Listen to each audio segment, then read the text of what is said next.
मोगाच्यानो आतां हांव तुमचे मुखार शिंपयेंतलीं मोतयां दवरतां.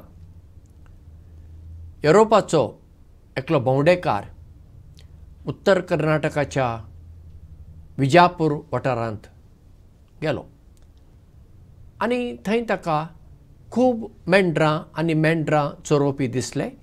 तो थंय गेलो. आमकां हांगा गोंयांत मेंढरां दिश्टी पडनात. थंय आमी गेल्यार विजापूर, गुलबर्गा, बागलकोट, रायचूर ह्या वाठारांनी आमकां मेंढरां दिश्टी पडटात. ते मेंढरां चरोवपी सादे मनीस धवे वस्तूर न्हेसतात, माथ्याक एक रुमाल आसता, हातांत एक बडी आसता, तांची सुणी आसतात आनी दिसाक सगळीं मेंढरां एकठांय चरतात. सांज जाली म्हणटच दर एकटो मेंढरां राखपी आपल्या मेंढरांक आपयता. बा बा बा म्हूण तो आपयता. बा म्हणजे ये.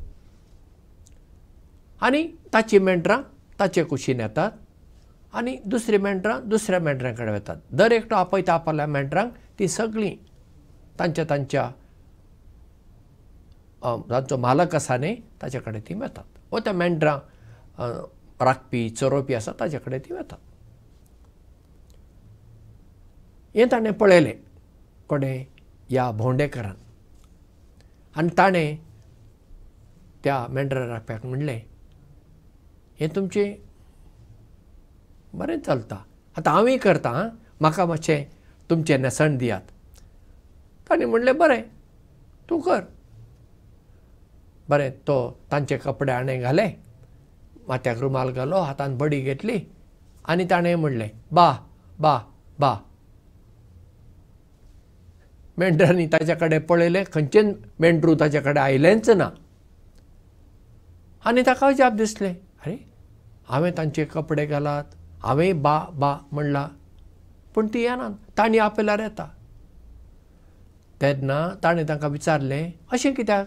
हांवें आपयल्यार मेंढरां कित्याक आयलीं नात? तेन्ना तांतल्या एकल्यान म्हणलें,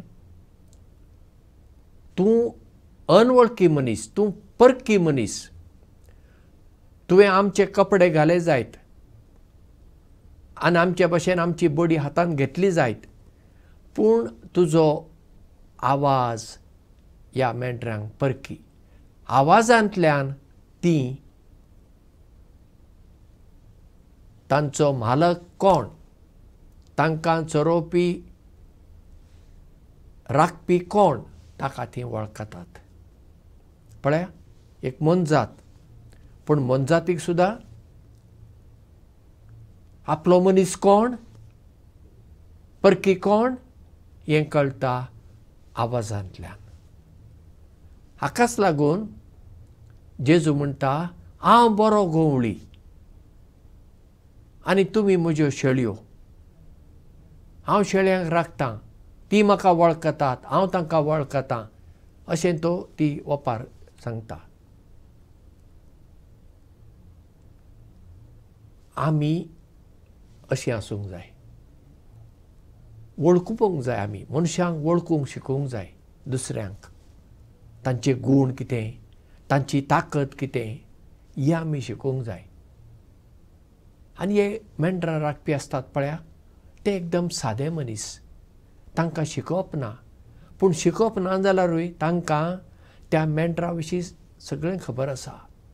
मेंढरांक कितें चरोवं जाय, कितें दिवंक जाय, कितें दिवं नाका, कशें सगळें तांकां खबर आसता. म्हणजे त्या मेंढरां आनी ते मेंढरां राखपी तांचो मदलो संबंद इतलो, ताका तीं भुरगीं कशीं, ताका त्यो मनजाती न्हय, ती ताका भुरगीं कशीं. आनी मेंढरांक वो मेंढरां राखपी तांचो बापूय वा आवय कशी, असलो तांचो तो संबंद, इतलो तो मोगाचो संबंद. जर एका मनजाती सवें आमी तितलो बरो संबंद दवरता, जावं मागीर माजर जावं सुणें जावं, घरांत आमी मनजात पोसता न्हय, गाय पोसता, म्हस पोसता, रेडे आसात, कितलो संबंद आसता. तर आमचो संबंद मनशां सवें आसूं नाका, तो तितलोच गरजेचो. पूण आमी कितें करता, मनजातीक मोग दिवंक तयार आसा, पूण मनशांक दिवंक तयार ना.